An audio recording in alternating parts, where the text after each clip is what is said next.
Hello, good evening, everyone. I welcome you all to the second day of the first webinar of First Dialogues webinar series. For those of us who are joining us today and didn't join yesterday, I would like them to know that First Dialogue is a think tank and ideation forum of School of Forensic Science and Risk Management, which invite distinguished and eminent speakers in order to ideate, innovate, and implement research ideas and collaborate as well. Today we have with us Dr. Rajesh Verma, same from yesterday. He's Deputy Director of Regional Forensic Science Laboratory, Mandi, Himachal Pradesh. And yesterday he discussed on the importance of statistics and forensic science, a brief introduction of statistics and probability with few case studies. And today he will be taking us through data basics and further. Over to you, sir.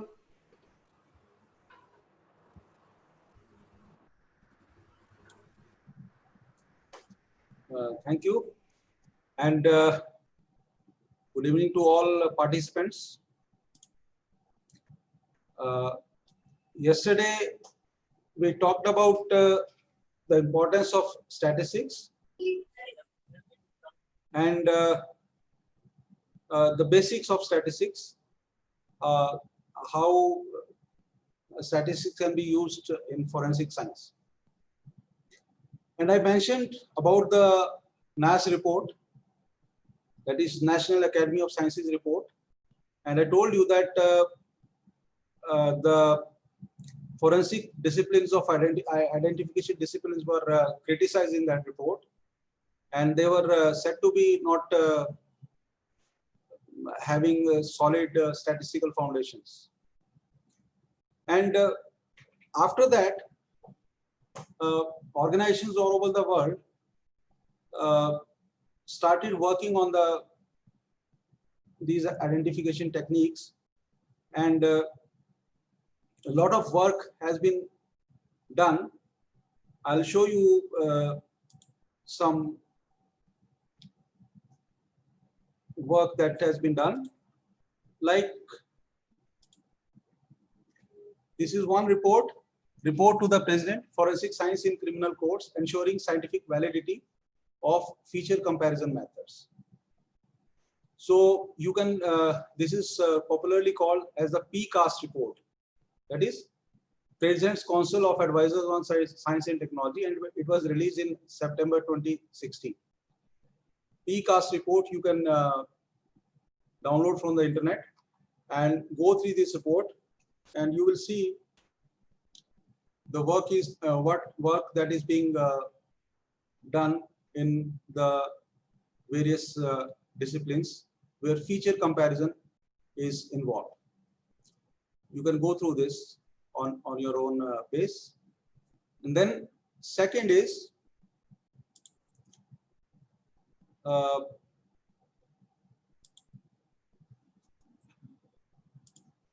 another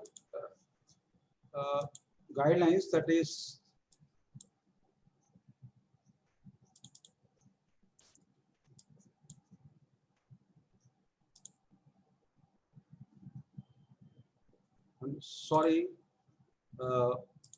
this is a report. These are the guidelines from European Network of Forensic Science Institutions, ENFSI, and they have released these guidelines for evaluative reporting in forensic science. And you can also see that speaker recognition, footwear marks, and CCTV, GSR cases, all these things are dealt with this, and they have given the framework of evaluative reporting.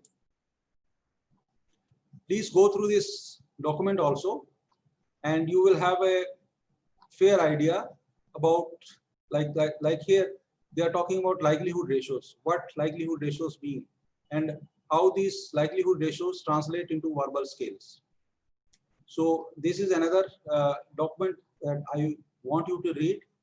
Please go to this document, and you will have new insights into the use of statistics in forensic science.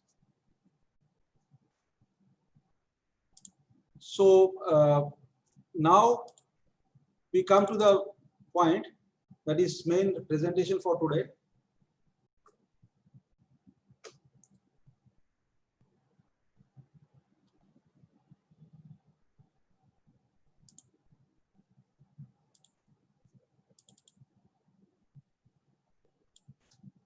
Here it is. Today we will discuss data presentation and variable correlation, and we will also discuss some case studies. What is data presentation? Once you gather data, you want to know about the data. You want to summarize the data. What is the center of the data? What is the spread of the data? You will need to find these values, and then you can also try to present this data graphically, and we will discuss these graphical data presentation techniques also. So data basics, as we talked yesterday, I am repeating the same.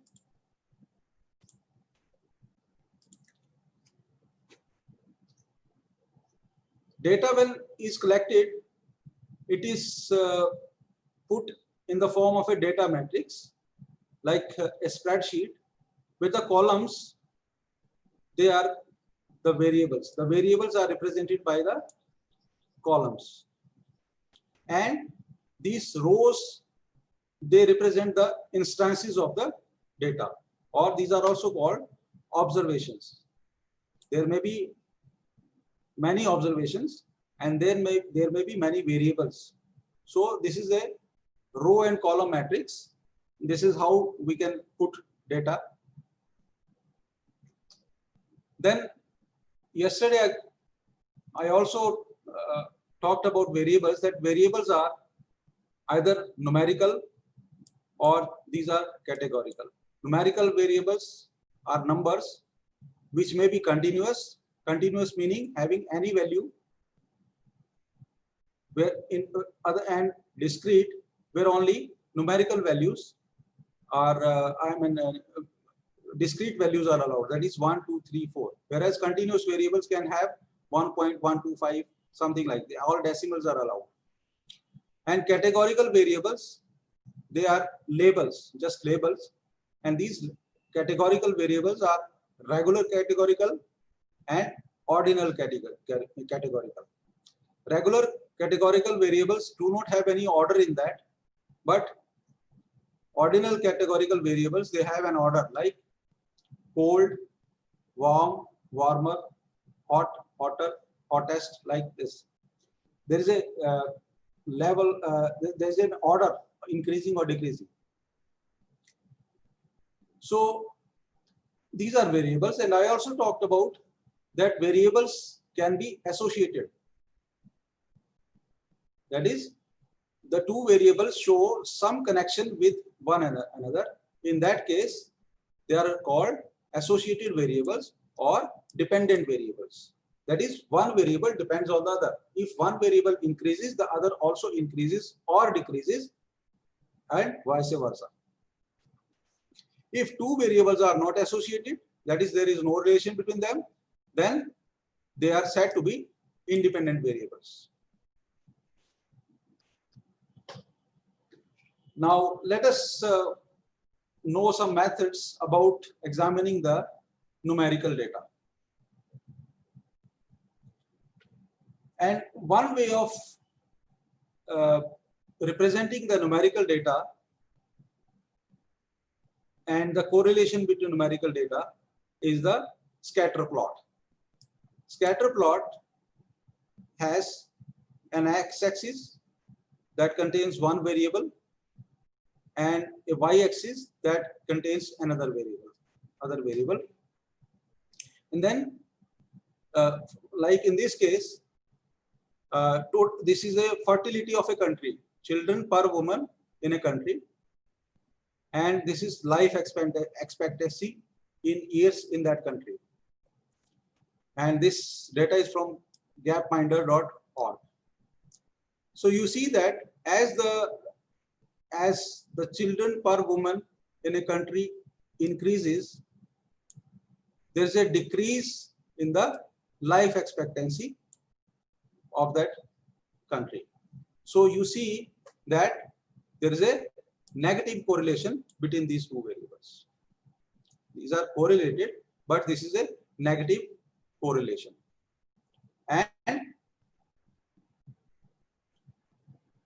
And we can say that the life expectancy in a country is associated with the children per woman in that country. Then another way of visualizing data is using dot plots. Dot plots, they can be used only for one variable. Here the variable is GPA. GPA is one variable and it has a range from 2.5 to 4. And the number of instances of GPA is, say, this is represented by the dot. And where the number of dots is more, like here at 3.5, many instances of 3.5 GPA are found. Therefore, this dot will be darker. And where less instances are found, this will be lighter. So in this way, you can see the distribution of some variable. So this way, you can also know about center, shape, and spread of the distribution. Where is the center of the distribution? What is the spread of the distribution? And what is the shape of the distribution? And you also have the mean. In a dot plot, the mean or the average is marked here. And you can use it to measure the center of the distribution of the data. And this mean here in this case is 3.59. And you can visualize this mean as the fulcrum of the data, where both sides of this data will be balanced. So this is another way using dot plots. Now we come to the definition of mean. The sample mean, denoted by X bar. X bar represents the sample mean. And if suppose there are number of observations, X1, X2, X3 up to Xn, and total number of observation is n, then what is the sample mean? It is the sum of all observations, X1 plus X2 plus X3 and so on up to Xn, and it is divided by the total number of observations, total n observed values, right? But you must know the difference between a sample mean and a population mean. Sample mean is represented by X bar, whereas the population mean is represented by mu. And therefore, the sample mean is a sample statistic and it serves as a point estimate for the population mean. Right? We will discuss it further. So this is the way how you find the sample mean, and this mean is a way of knowing the center of the data. Then there is another method of stacked dot plots. In the earlier dot plot, you saw that they were in the same line, and where larger number of observations were there, it was darker. But in this case, in case of stacked dot plots, the dots are stacked over the other. So here you see that more number of observations are in this category and you can see the distribution will be something like this. This will be the distribution, and this will be the mean here. Mean will be at this point. So another way of representing data is by stacked dot plots. Then histogram. Histogram is also a way of representing the distribution of data in of a particular variable, and histograms provide a view of the data density. What we do in creating the histograms is that we divide the total range of the data. Suppose there is one variable that varies from 0 to 70. We divide this whole range into equal intervals, like intervals of 10 here, equal intervals.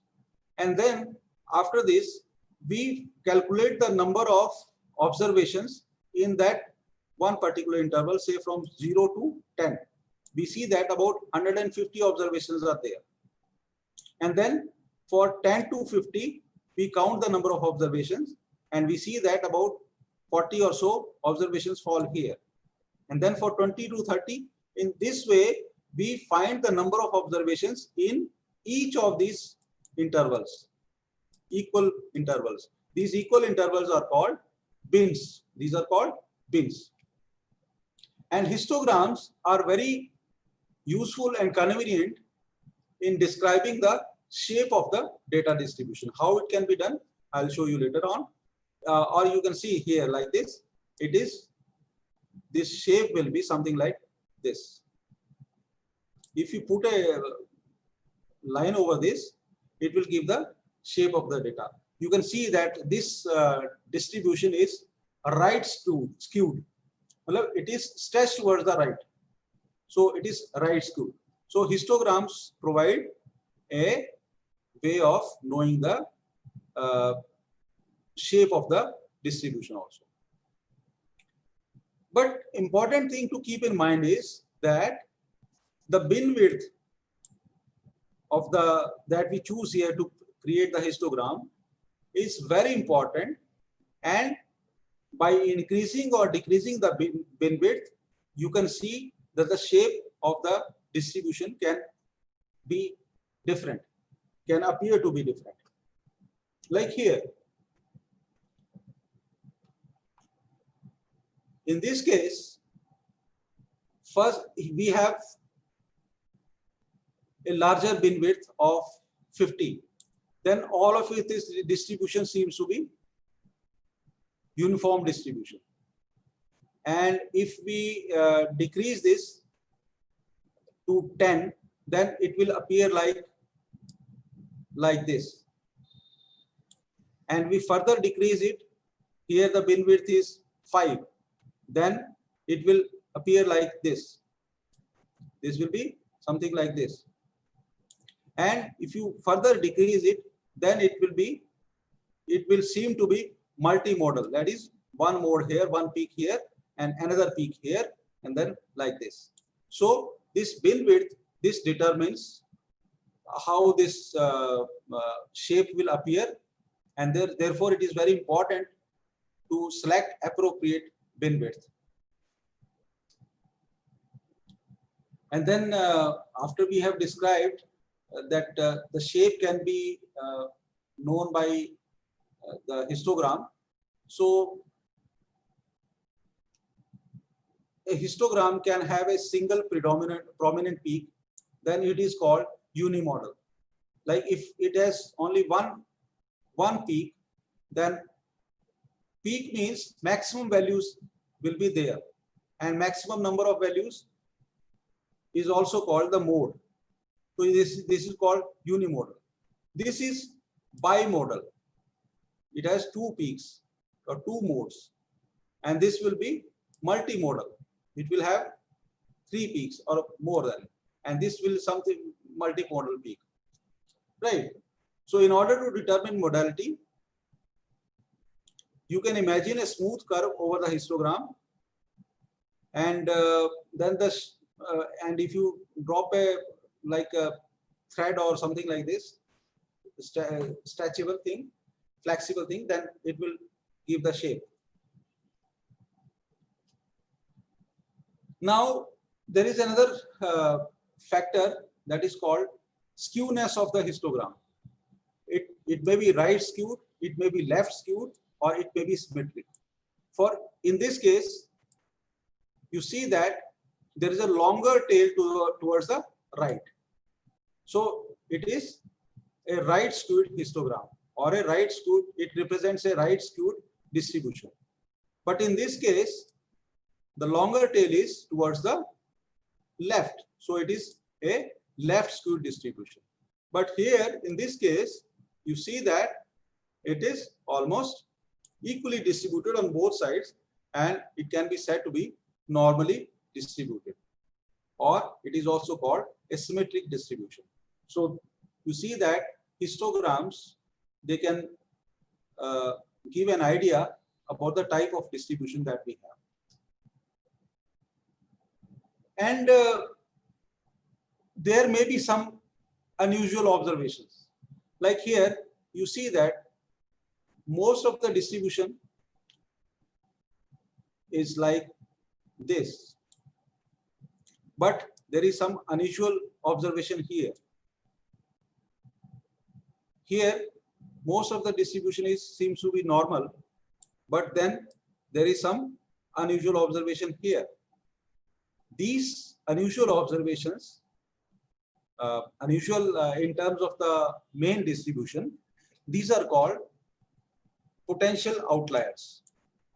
These are called potential outliers. These are outliers, that is, they don't seem to belong to the main distribution. They are outliers. These outliers, they can be errors also, or they may be present in the population data, but these have very important role to play, and we will see this later on also. Then these are the various commonly observed shapes of distribution: unimodal, bimodal, multimodal, or uniform. Then right skewed, left skewed, and symmetric distributions. Sorry. Then next parameter, we have known the mean of the distribution. That gives an idea about where the data is centered.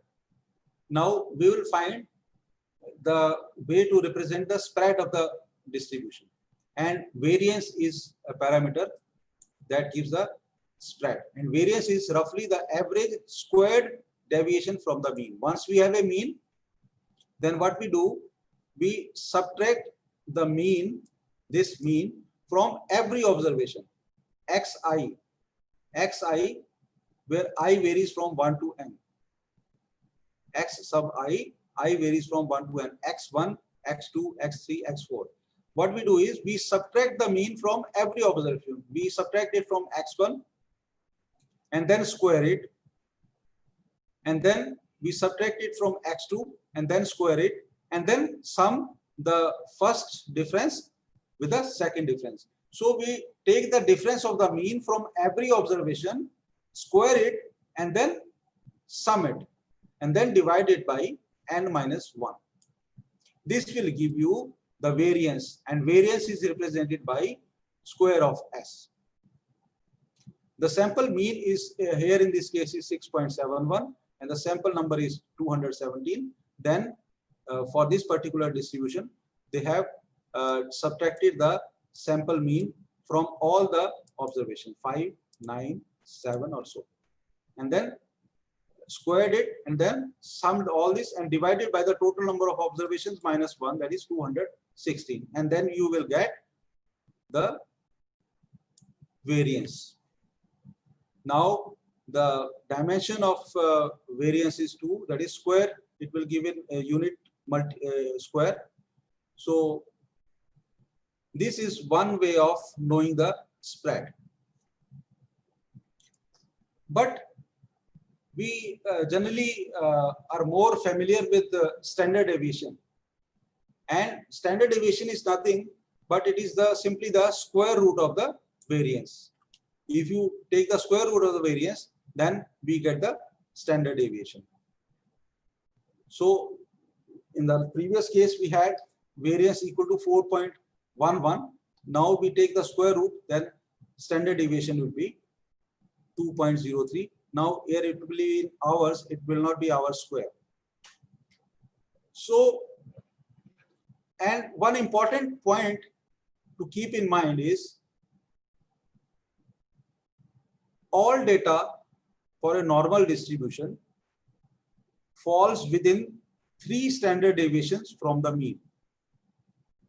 Like if we have a normal distribution here like this, so if this is a normal distribution, suppose, and this is the mean, then the distance from here to here will be 3 standard deviations. All data and 3 standard deviation to this side. All data will lie within 3 standard deviations from the mean in case of a normal distribution.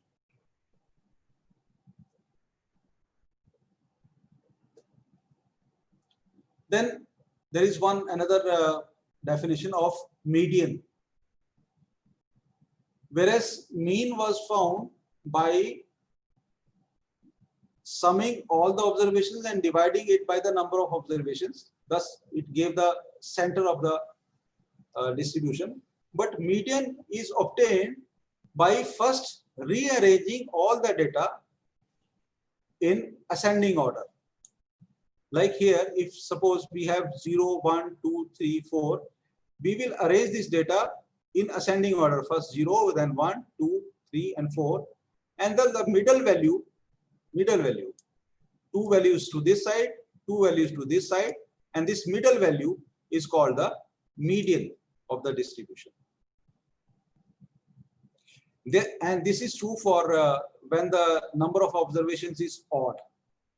But when the number of observation is even, then the median is the average of the 2 values in the middle. Like here in this case, there are 6 values, 0, 1, 2, 3, 4, and 5.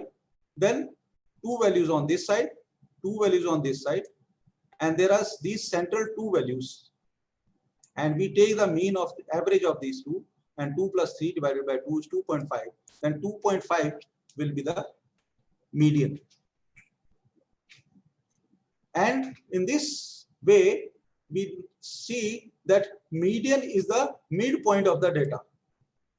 When it is the midpoint of the data, this means 50% of the values will be below this and 50% of the values will be above this median. So this is also called 50th percentile. This is also called 50th percentile median. Then Q1, Q3 and IQR. What is Q1? Q1 is the first quartile or 25th percentile. 25th percentile or the first quartile. First quartile means that 25% of the values are below this first quartile. Just in the similar way that 50% values were below the median. And there is a third quartile, that is 75th percentile. This means 75% values are below the third quartile, or in other words, 25% values are above the third quartile. And the difference between the Q1 and Q3, this and this, is the middle 50% of the data. 25% below Q1, 25% above Q3, and we are left with 50%. This is called the middle 25% of the data, and this is called the interquartile range. Interquartile range or IQR. IQR is simply Q3 minus Q1. So this is another parameter to be remembered, that IQR is the difference between the Q3 and Q1.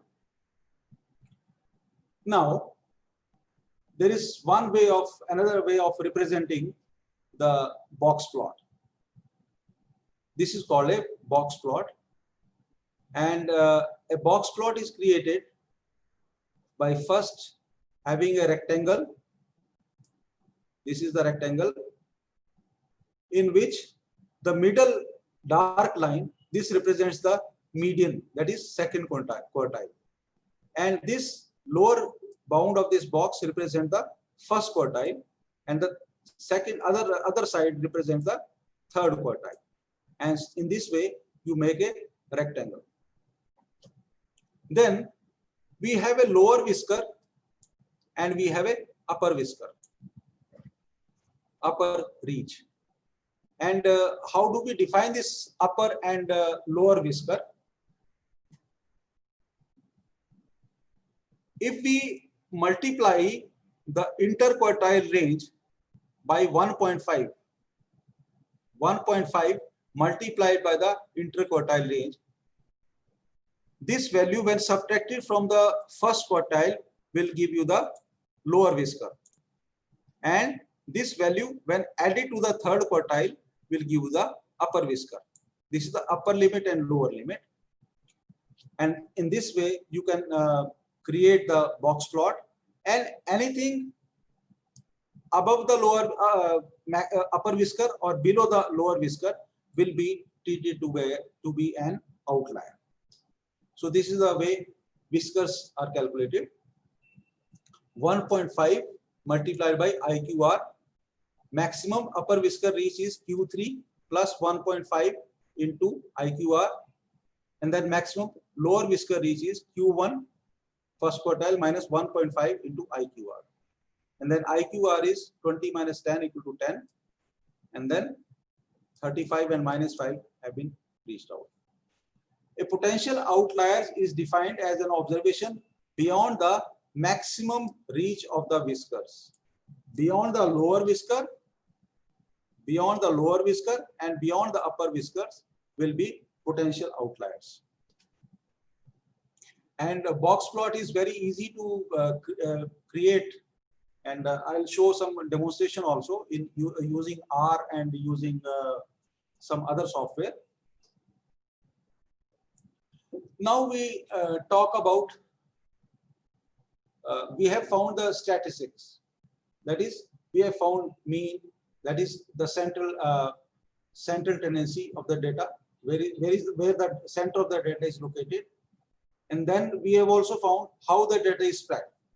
We found that mean and median, they tell about the center of the data, whereas standard deviation or IQR, they tell about the spread of the data. Now we will learn the concept of robust statistics. Here you have, suppose, a distribution that is like this, but it has some very abnormally high values in this distribution, right? So what do you think? These observations will, how do we think these observations will change the mean of this distribution? When in normal, when there are no outliers, there will be some mean. And when outliers are there that have a very large value as compared to the normal distribution, then the mean of that distribution will increase to the side, increase in the presence of the outliers. So outliers can influence the mean. Suppose, as an example,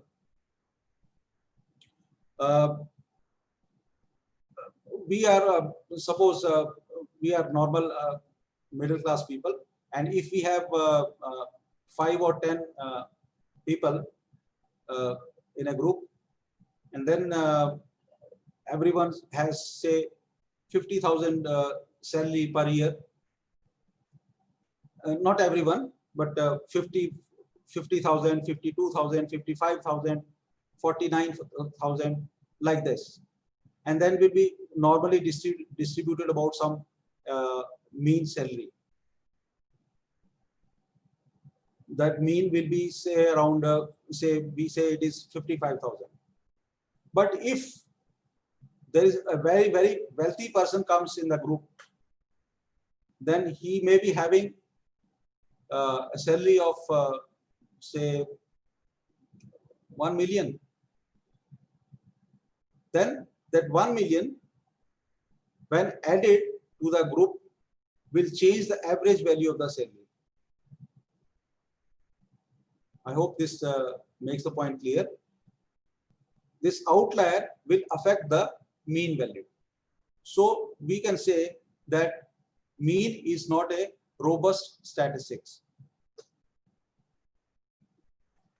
But median and IQR are more robust to skewness and outliers than mean and standard deviation.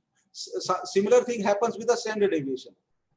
If some outliers is added to the distribution, the standard deviation will also change because the mean will change. And therefore, these are not robust distribution, but median and IQR are more robust. Because as the concept says, median is the second quintile. So anything, if an outlier is present to the left side or to the right side, the middle value will not change. It will not be affected. Similarly, IQR is the middle 50% of the distribution. So it will not be affected whether outliers are present to the right side or to the left side. So these are robust statistics. These are said to be robust statistics. Now, when we consider, this was about numerical data. For categorical data, to represent the categorical data, we prepare what we call contingency tables. And contingency tables, you have two variables here, like gender, and another is looking for spouse. I've taken this example from that open intro statistics. And there are two values of two categories of this variable, no or and yes. And there are two categories for this female and male. Then we write the number of females with a no variable and number of females with a yes variable, then male with no variable, this like 137. This will be the sum of these two in a row, and this will be the sum of this in this row, and column wise this will be the sum of all the no's for both categories, and all the yes for both categories will be separated. In this way, you represent the contingency table. This contingency table we also discussed yesterday, where we tested the hypothesis whether females are unjustly discriminated against or not. Then bar plot is a way to display a single categorical variable. If you have a single categorical variable, that bar plot can be used. This is a bar plot. It will be represented a bar. That bar will be the height of the bar will be will represent the relative frequency, and similarly for male category and female category. These bar plots represent the categorical variable.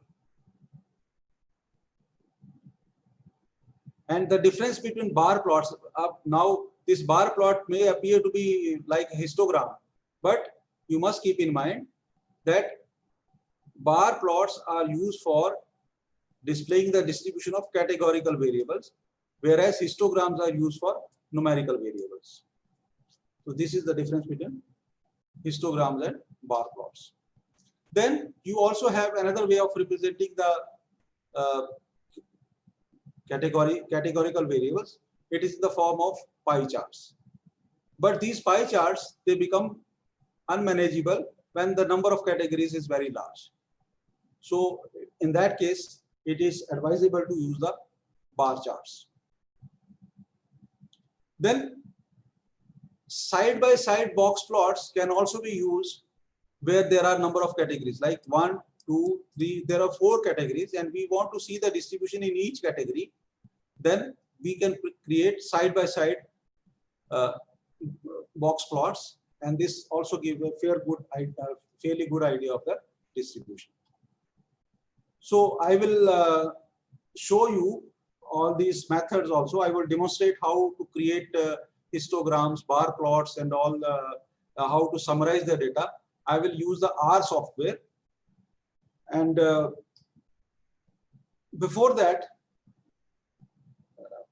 we will discuss the linear regression.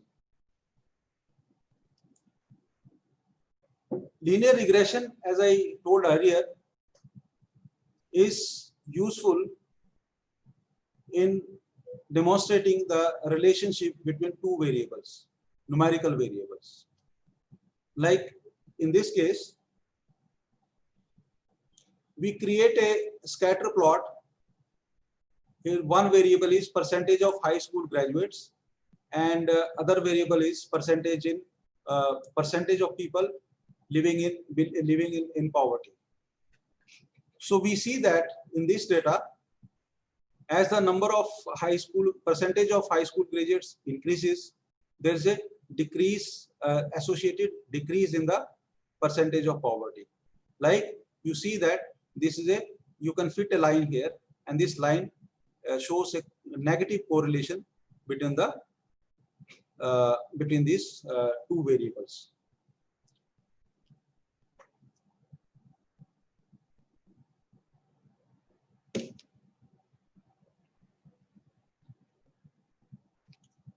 And here, the variable on the x-axis is called the explanatory variable, and the variable on the y-axis is called the response variable. And these two variables have a relationship that is linear. That is, it follows along a line, and it is negative. That is, line is downward sloped. It can be upward slopes, then it will be positive. And then it is moderately strong.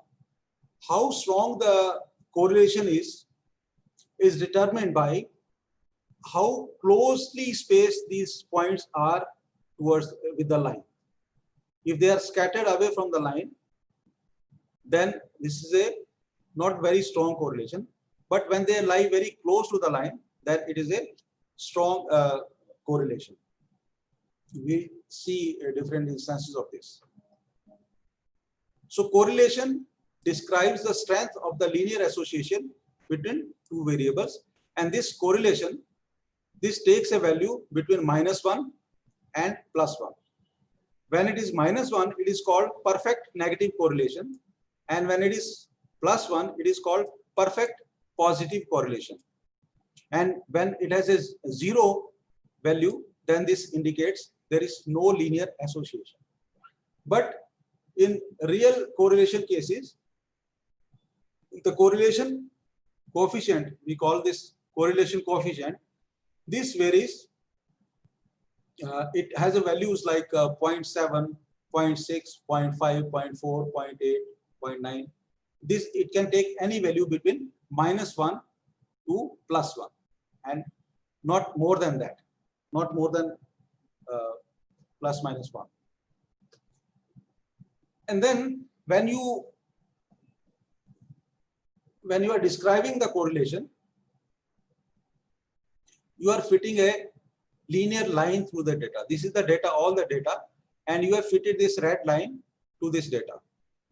And then this red line will be used for this distribution, and using this line, if we know some value of the explanatory variable, we can predict the value of the response variable.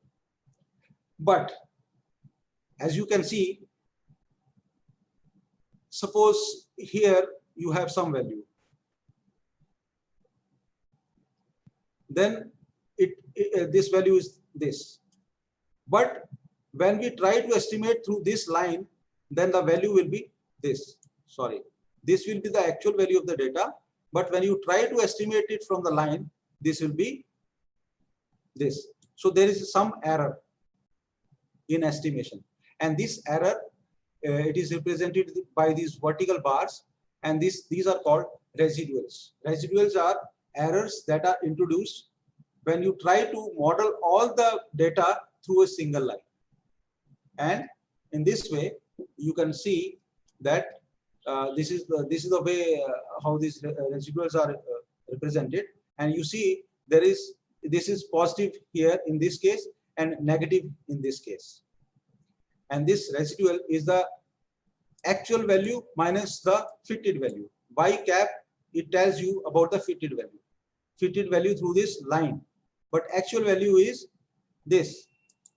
So there is a difference between always remember that the fitted value, you cannot absolutely predict using linear regression what will be the response variable. It will have some errors. Like I often give this example.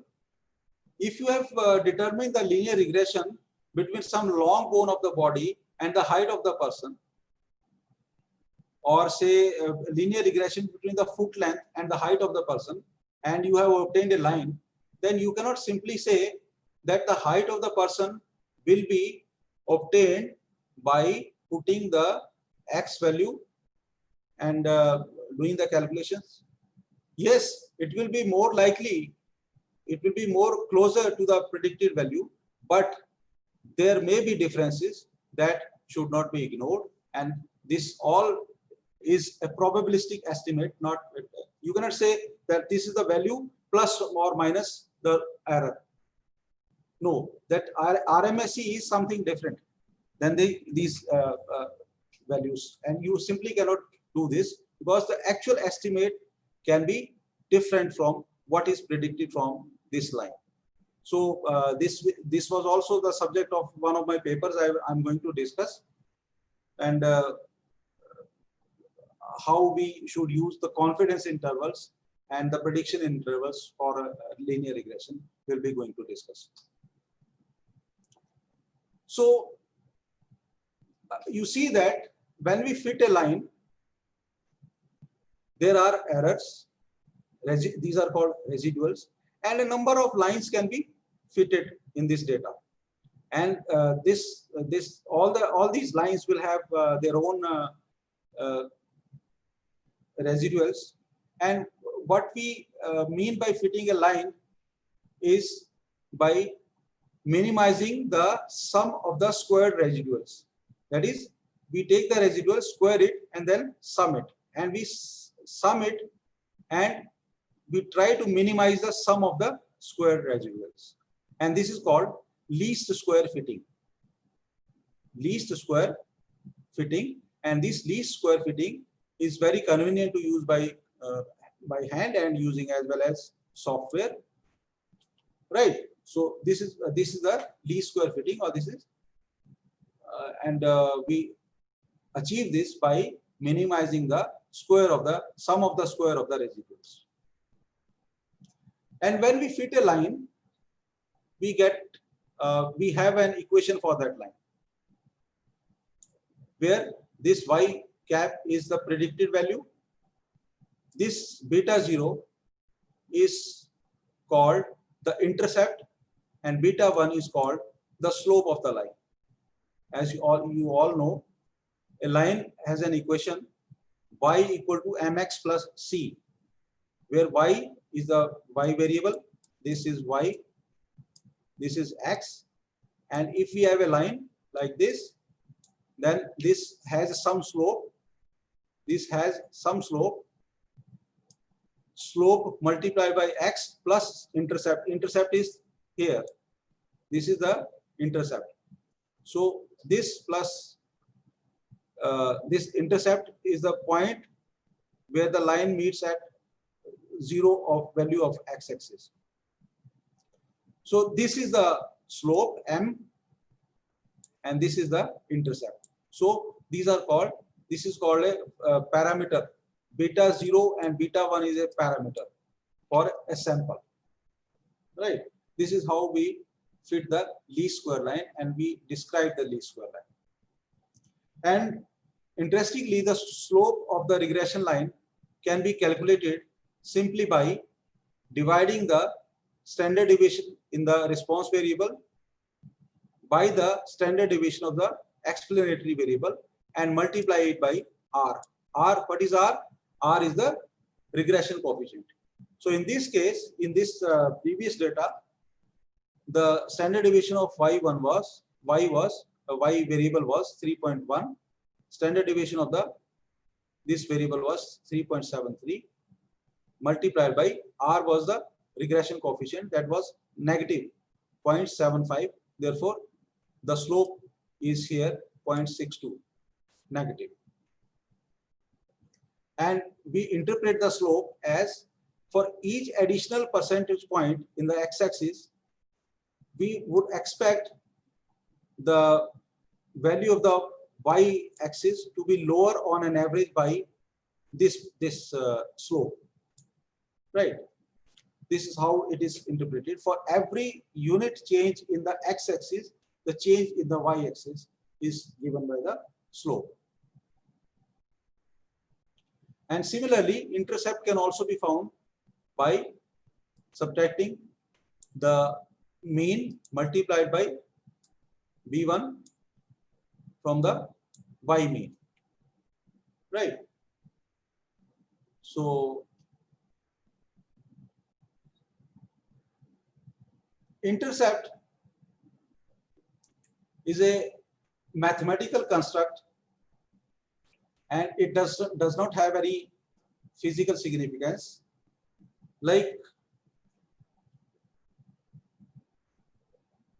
here in this case, it is represented by, this is the data, and we fit a line, and this line meets the y-axis at this point, where the percentage of high school graduates is less than 0, which is not possible. So this is all an abstract idea, and it has only mathematical convenience due to which it is used. Intercept is used. So prediction using the linear model,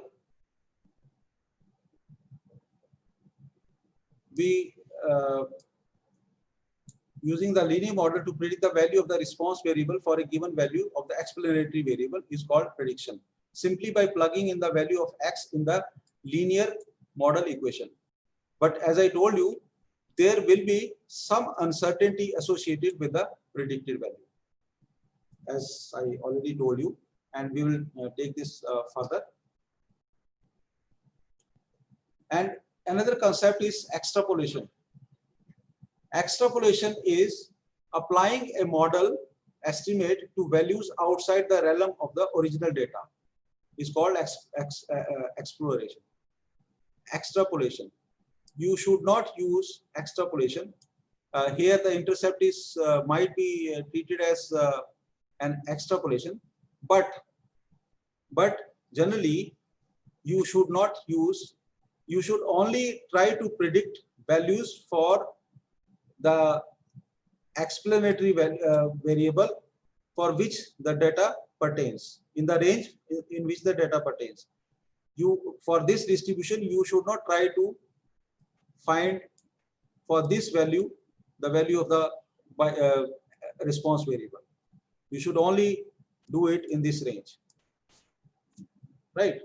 Then otherwise the results may be misleading. There are certain conditions for linear regression. There are certain conditions that need to be fulfilled for linear regression. First thing is linearity. The relationship between the explanatory variable and the response variable should be linear. That is, you should be able to fit a line, linear line, like here, like this. And sometimes the distributions are not linear, but then you have other regression types. But for linear regression, you need to only fit a line. And this can be checked whether it is a linear or not. You can check through the scatter plot of the data, that is like this, or you can also see the residuals plot. This is the residual plot. If it is linear, then it will appear like to be falling along a line. And another condition is nearly normal residuals. Nearly normal residuals is that when you fit a line, then that is when you fit a data, then when you fit a regression line, then the errors that we obtain, the residuals that we obtain, they should be normally distributed. Like here, this is nearly normally distributed. Most of the errors will be close to zero. It will, the prediction will be very close to be perfect. It will be, the prediction will be very right. But in some instances, the prediction may contain a large amount of error. But as we go away towards the larger errors, the probability of these errors decreases. But this distribution should be normal distribution. And using the histogram, you can see this distribution, or you can also see through the normal QQ plot. This is called quantile plot. And when you plot a QQ plot, then most of these points should lie along this line, and a slight bend towards this side is allowed. And this, if this is there, this means that the data is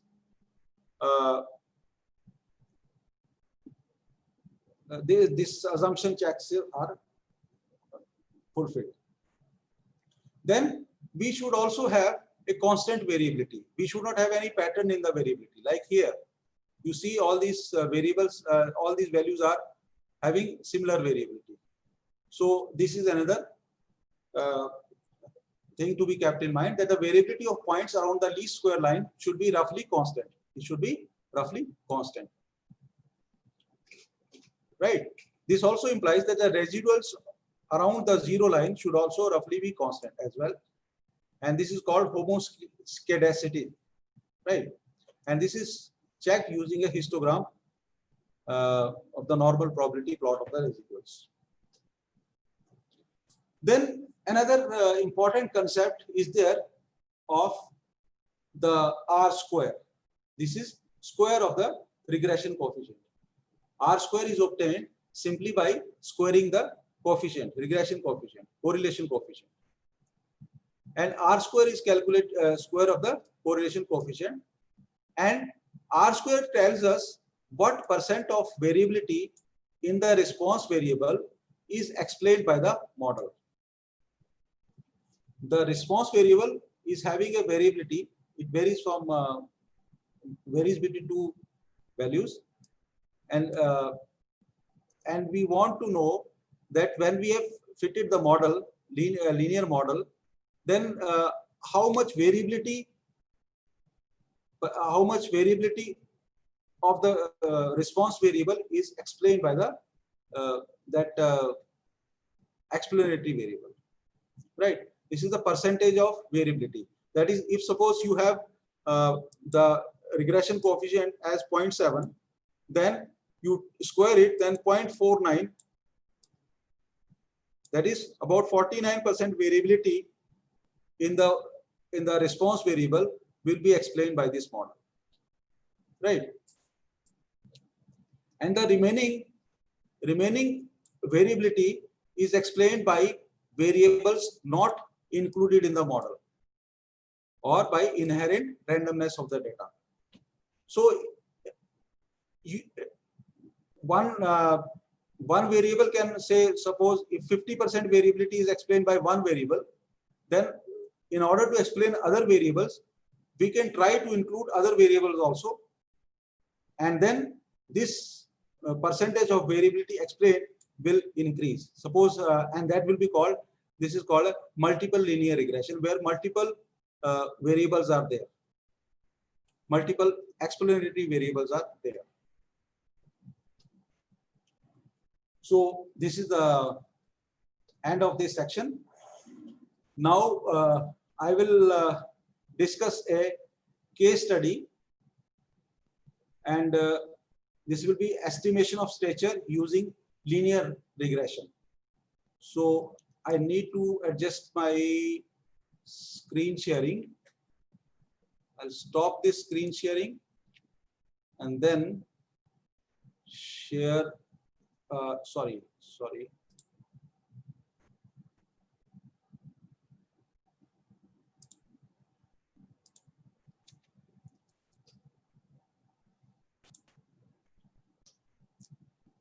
Yes, I want to tell you about this paper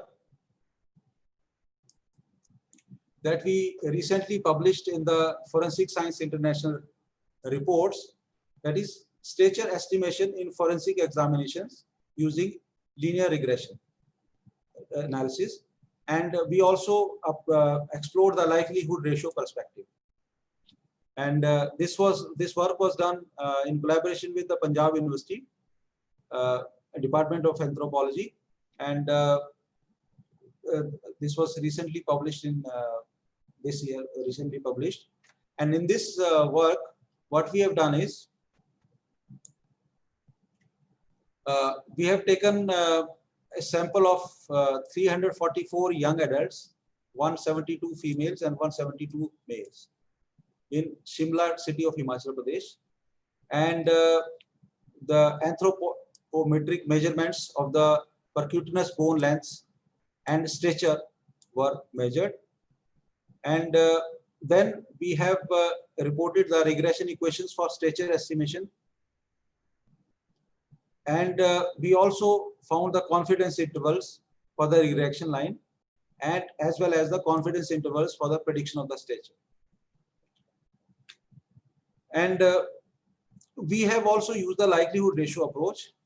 I don't think today we will have time to discuss all this paper, but I briefly tell you how this can be done, how we perform these analysis using R.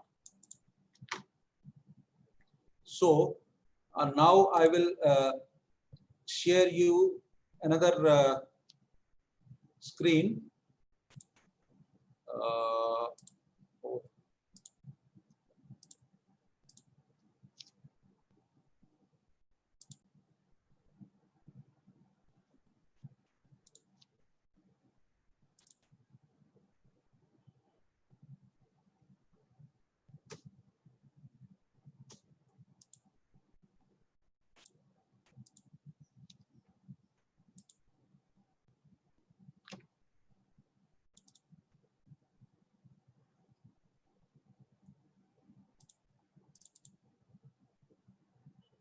I'll talk about the R software.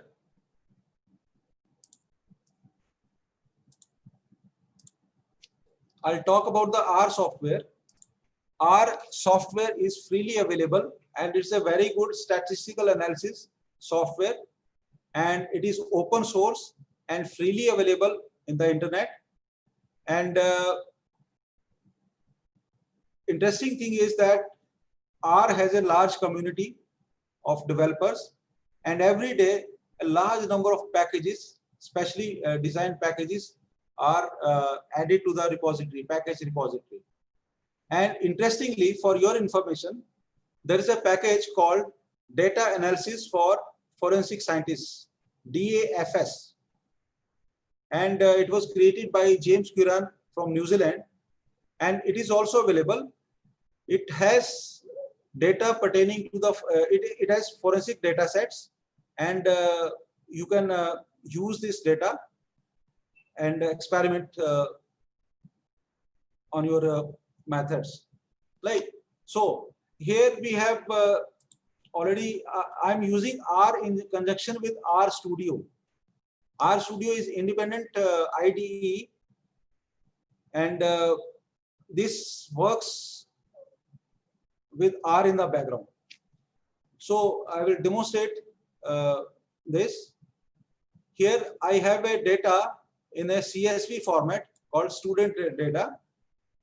Now this is where the script, already created script, is there, and when I run when I put my cursor here and use Control plus Enter, then this data, student data ref.csv, is read to into a data frame called data. Then next command is names data. This will tell you here that the number of variables are there: sex, age, stature, upper arm length, forearm, hand length, hand breadth, tibia length, foot breadth, foot length, and weight. These are so many variables are there, and we have collected these variables for 344 students. Then next command is attaching. Attaching means I'll not explain this, but when you attach this data, otherwise when you give some command here, like you're giving a command summary sex. Sex is a variable here, but if you don't attach data, then you will have to write here data $ sex. Then it will give the summary. But when you attach the data, then you don't need to do this. And all these variables, whatever variables are loaded, they are showing here in the global environment, right? And this fourth part of this screen, this shows the files or the plots or the packages that are installed. So we'll focus on the plots, right? So we run the summary command. You see that oh, sorry, what is wrong here? Yes. Oh. Okay, we can summarize the data here by giving the summary command. You can summarize all this data. That is, it has summarized. It is failed to summarize sex. I don't know why, but it has summarized age. That minimum is this. First quartile is this. Median is this value. Mean is this value, and third quartile is this value, and maximum is this value.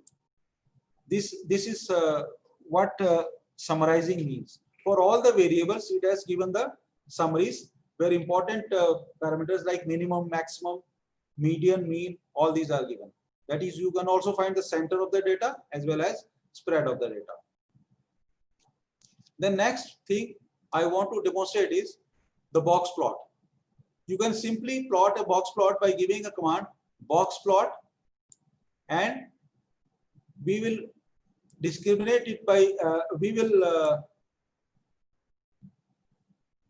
age and sex. We will prepare a box plot of age and sex, like control enter like this. You can see here that this is the box plot of age. For males, it is like this, and for females, there are some outliers. Outliers are also there in the males, but in females, the outliers are more. And when you prepare side by side box plots, as I showed you earlier, you can see that the median, that is median of the age of the males, is slightly larger than the median age of the females. Then you can also see that minimum age for females is lesser than that minimum age of males, and similarly maximum age is in females is lesser than this. And you can see that you can fit a distribution. You can see that it is right skewed, that is, it has a longer tail towards the right, both of these distributions. Then we prepare the second box plot. Control enter. This is the box plot of stature. Here you can see that the median stature of males is greater than the median stature of females, and you can very well this is in the lines as online because females are supposed to have lesser stature, generally in the not supposed to have, but they have stature lesser than males, because this is the minimum value is also less, and the median value is also less. In this way, we have found the distribution of stature among males and females. Then the next box plot is between upper arm and forearm. This is how the upper arm and forearm are distributed.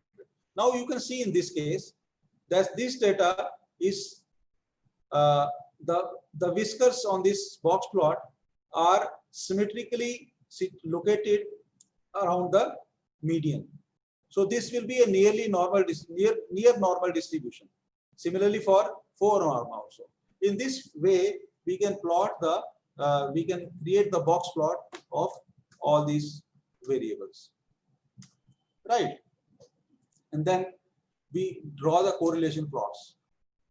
Correlation plot is this. Here it is. I hope you can see that this is the correlation, and the maximum correlation is observed between stature and foot length. That is, this correlation coefficient is 0.83. Maximum is between foot length and stature, and then hand length and stature, and then we have tibia and stature. These are the correlation coefficients. And also see that not only with stature, these variables have correlation with among us themselves also. Like forearm and hand length have a correlation coefficient of 0.58. Forearm and tibia have a correlation coefficient of 0.65. This way you can see, and this is important when we do multiple regression. Then we need to be aware of the correlation about the variables themselves. I'll discuss it later on also. So this way we have found the correlation. Now I will tell you how to create model. I have given a simple model, a linear model, LM command I have given, and I have tried to find the model for stature and tibia length, right? So if I run this command, control enter, then this is created. And when we summarize this model, you can see the summary here. This is the summary in this column. I hope everyone is able to see this. The residuals have a median of 0. That is, they are centered around the 0. Minimum value of residuals is -13. This means that the minimum error can be as high as 13 centimeters on the negative side and 15 centimeters on the overestimate. 15 centimeter overestimation can be there, or 13 centimeter underestimation can be there. But the median value is very close to 0. And you see that the middle 50% of these estimations, they lie within -3.2 and +3.4 centimeter error. So it will be normally distributed. And then here you have intercept 77.5048, and this is the slope for tibia, that is 2.27. Important thing to know here is that what is this probability? This p-value is 2 raised to power 10 2 into 10 raised to power -16. This is very close to 0, and in R it is mentioned by 3 stars. It is highly significant, very close to 0. Significance level is very high in this correlation. And when had there been 2 stars, then the significance level would have been 0.001. And for 0.01, the significance level is this, 1 star. And for 0.05, normally you 95% confidence you have, that will give you 1 dot here, right? So in this way, you know the probability p-value, and then you also know the R square value here. R square is 59.59. This means 59.5% variability in the stature is explained by this tibia. And then adjusted R square is value is also there, that is 59.37. Now and overall the p-value is this, very small. Therefore this is a highly significant correlation. Then we further proceed. and then we plot this model. When we plot the model, then it will ask you to hit return to see the next plot. Say this is the residual versus fitted plot. Fitted values are there, residuals are there. Then the next plot will be, this is what is called the normal Q2 plot that I told you, that if most of these points lie along the line, then the assumption is satisfied. And then the next is this.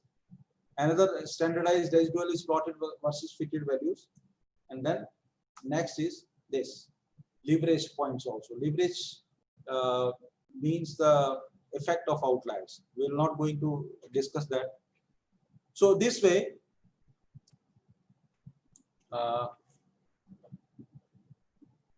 we have found the we have seen that how we can use linear regression using R.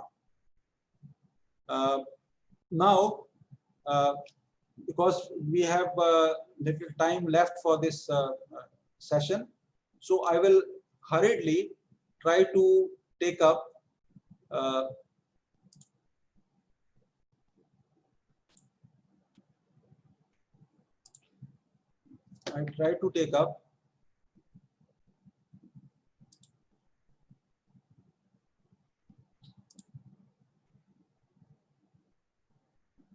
JASP.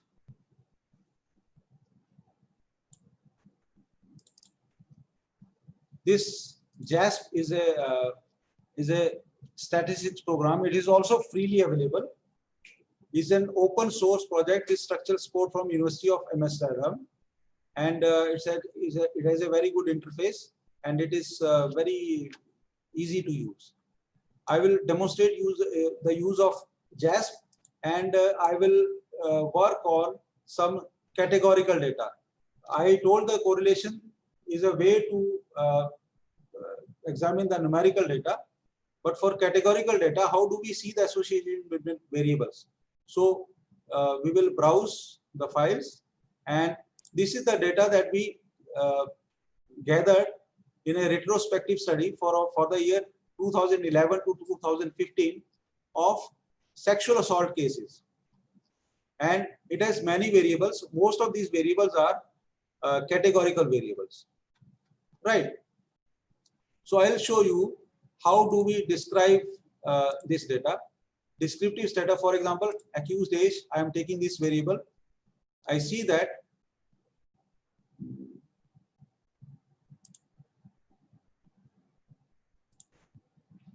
this is the descriptive statistics of the age of the accused, and the mean age is 28 years, standard deviation is 10.5 years, minimum is 10 years, and maximum is 80 years.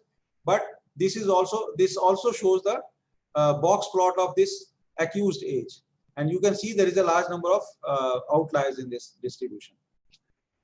Importantly, I wanted to tell you about the contingency tables. You can explore this further.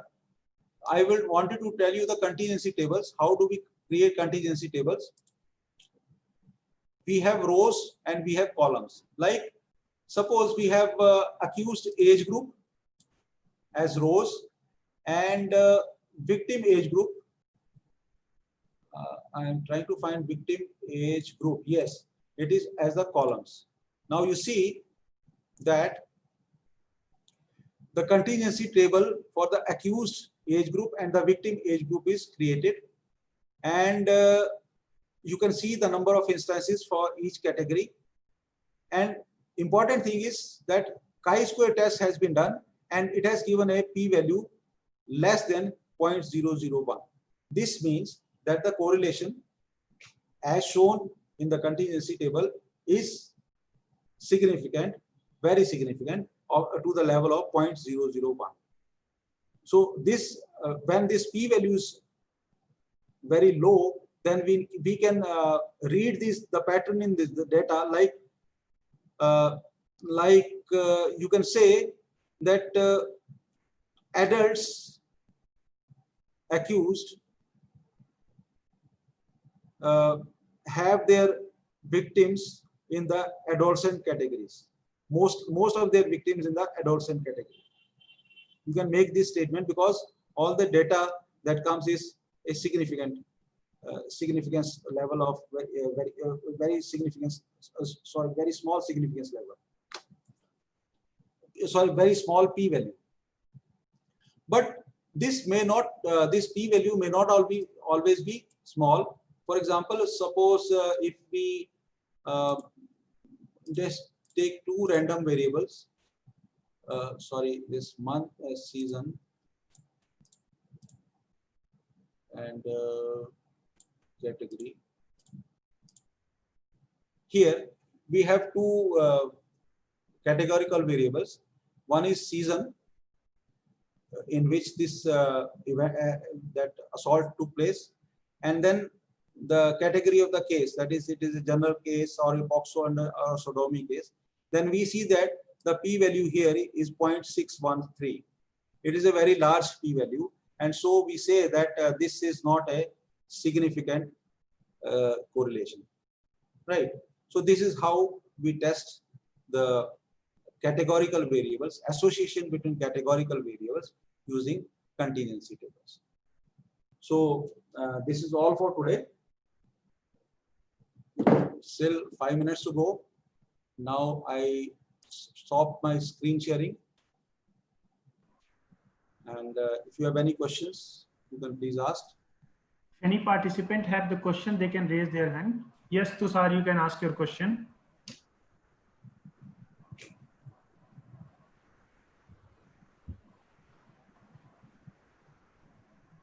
Tushar, you can unmute and ask your question.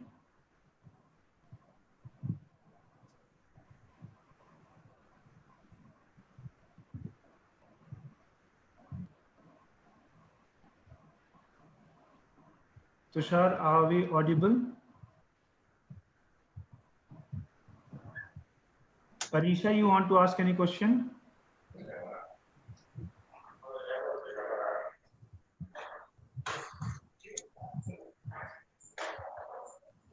Priyesh, you can ask your question.